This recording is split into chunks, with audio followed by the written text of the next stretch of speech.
At first, my friend thought it was a bunch of dead sticks. Then a dozen bull caribou with big horns jumped up and ran. He was scud running between Lake Iliamna and Cook Inlet on his way back to Anchorage, and he'd accidentally flown over Morain Creek, which is home of the biggest rainbows on Earth. All of southwest Alaska's finest fishing lodges fly their $1,000-a-day guests here for 30-inch rainbows that Morain is famous for. Plus you're fishing side by side with the biggest brown bears in the world. Katmai National Park's Brooks Falls and McNeil River are right next door, both being world famous for as many as 70 brown bears fishing salmon every day, which makes this part of Alaska one of the greatest wonders of the world. My friend told me about the caribou when he got back to Lake Hood, another world wonder because it's home base for 500 floatplanes parked next door to the Anchorage International Airport. Go kick a beehive if you want to know what it's like working there, since I ran my bush plane sales office on its northwest shore. I was like a used car salesman, except I didn't dress as well. Anyway, Lake Hood is the only place in the world where you see businessmen wearing hip boots over dress suits, since every banker, dentist, doctor, and lawyer in town owns a seaplane so they can keep up with their friends. The following day, my friend and I flew our floatplanes back to where he jumped the caribou, flew around, and found a good lake to land on, slept overnight in our planes, and then climbed up on some high ground so we could use our binoculars to glass for game. Later in the day, I shot a magnificent double shovel trophy bull that I hung on my office wall. Unfortunately, we didn't realize we were within easy walking distance of the best bear viewing and rainbow fishing known to God.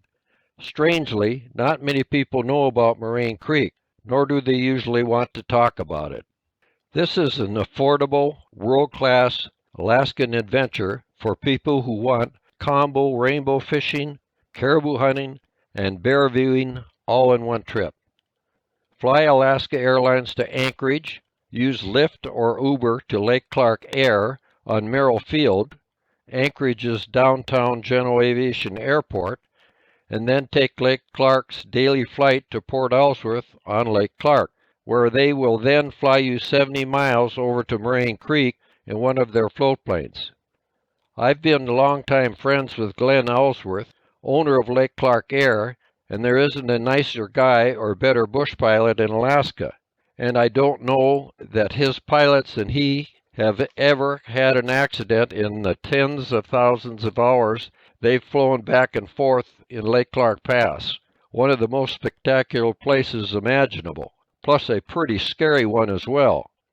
Book your trip from late August through early September because the bulls start coming down off the snow-capped mountains beside Cook Inlet, where they hide from billions of stinging bugs that plague the summers. Morain Creek has lots of nice places to camp. The hiking is easy. Take along a .22 handgun to pick off a few ptarmigan for dinner one night and practice safe distancing from the ever-present bears, which aren't much danger because they're interested in salmon, not people, who they see every day. Nevertheless, I recommend carrying marine flares for protection, using my pack alarm bear alarm around your tent when you're sleeping, then otherwise take the ordinary camping equipment and supplies you would take on any wilderness trip. Glenn Ellsworth, Lake Clark Air, also owns the Farm Lodge at Port Ellsworth, and his father pioneered the place in the early 1940s. So his family and he know about 1 million places for you to hunt, fish, bear watch, whitewater raft, flight sea, or almost anything else you can dream up.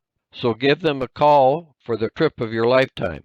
Google their great website, The Farm Lodge, Port Ellsworth, for their latest and greatest information. Please subscribe and click the like button. Thanks so much for watching.